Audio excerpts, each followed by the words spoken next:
Après les consonnes, voici les voyelles, que je vous souhaite de découvrir avec autant d'enthousiasme que M. Jourdain. Quand le tractus est complètement libre, il n'y a plus du tout de bruit. Et la seule chose qu'on peut entendre dans ces conditions, ce sont les vibrations des cordes vocales, ou plutôt leur résonance dans les cavités supérieures. C'est dans ce contexte qu'apparaissent les voyelles.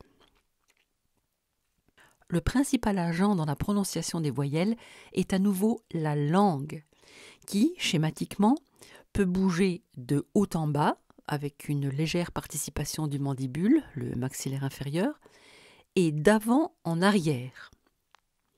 Concernant le mouvement vertical de la langue, on distingue traditionnellement 4 niveaux d'aperture. Je les représente par des traits horizontaux situés à 4 hauteurs différentes, correspondant respectivement aux voyelles dites fermées, mi-fermées, mi-ouvertes et ouvertes. Faites ia, ia, ia, ia, ia, ia.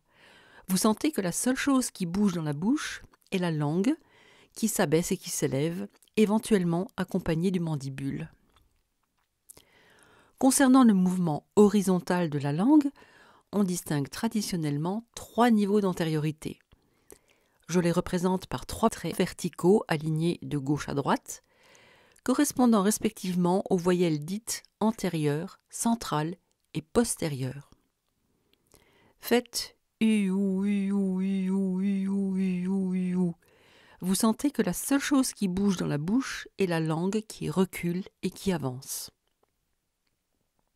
Si l'on associe ces lignes horizontales et verticales, le quadrillage global relève plus d'un trapèze que d'un carré. En effet, comme seul l'avant du mandibule descend, la langue a bien moins de marge pour avancer et reculer quand la bouche est ouverte. On peut encore affiner la distribution des voyelles en distinguant, sur le plan vertical, des préfermées, des moyennes et des préouvertes, et sur le plan horizontal, des quasi-antérieures et des quasi-postérieures. On a pu identifier des phonèmes à chacun des 35 points d'intersection, mais je ne vous donne ici que quelques exemples.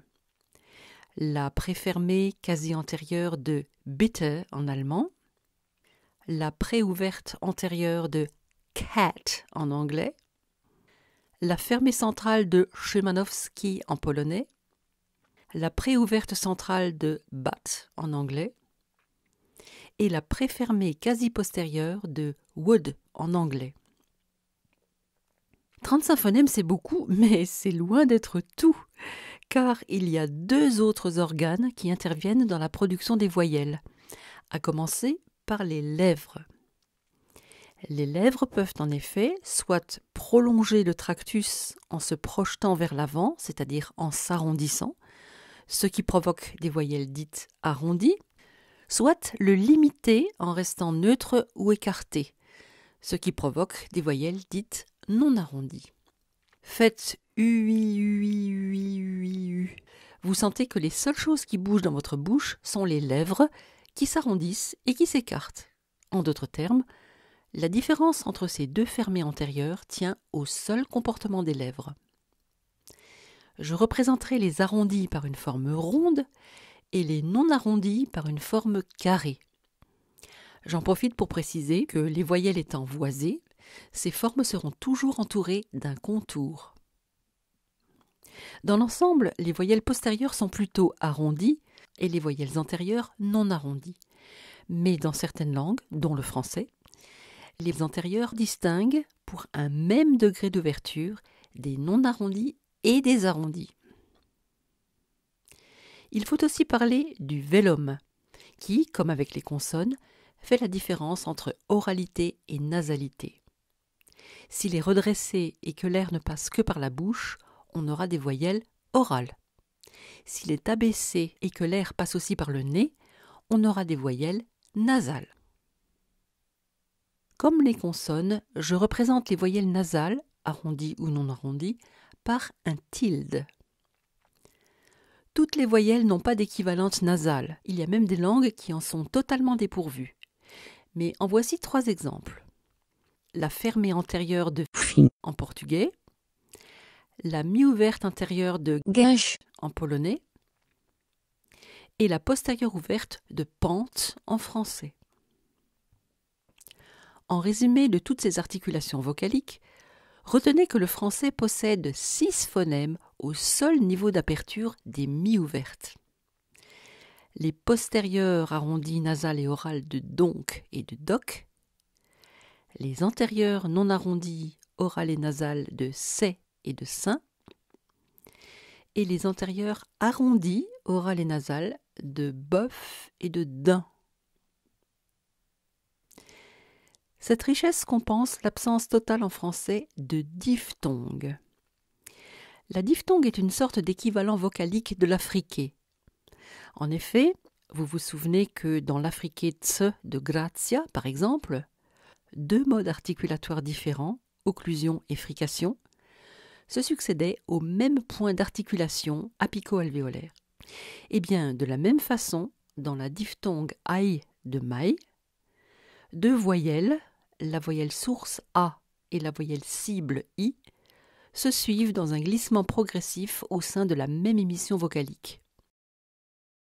Les diphtongues ne se privant ni des arrondis ni des nasales, elles présentent une telle diversité que nous attendrons d'être dans le contexte précis d'une langue donnée pour entrer dans les détails. Mais pour vous donner envie de les découvrir, je vous fais entendre la fin d'une chanson portugaise interprétée par Amália.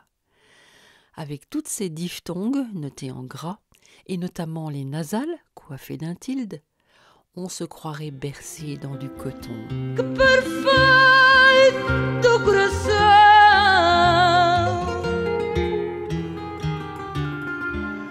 morreria no meu peito,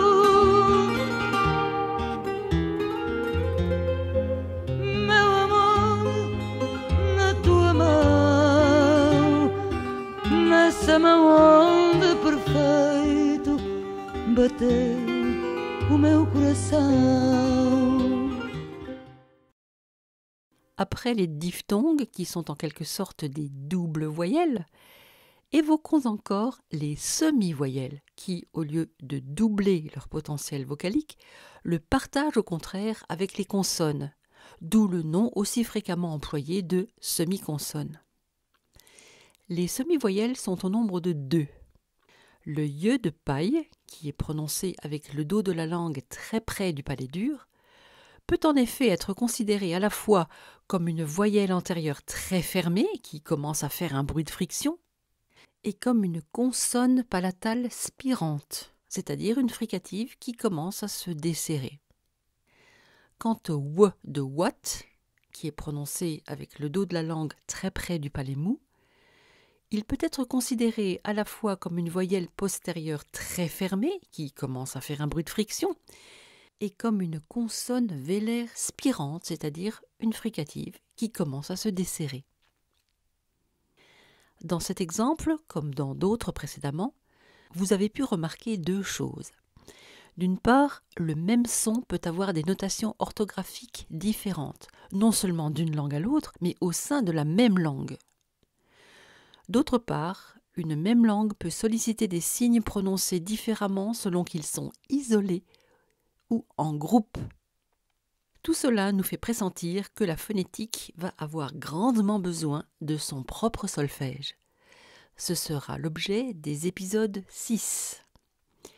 Mais d'abord, je vous annonce un second épisode consacré aux voyelles, 5b, où je vous expliquerai la nature acoustique des timbres vocaliques. À bientôt dans la musique des langues.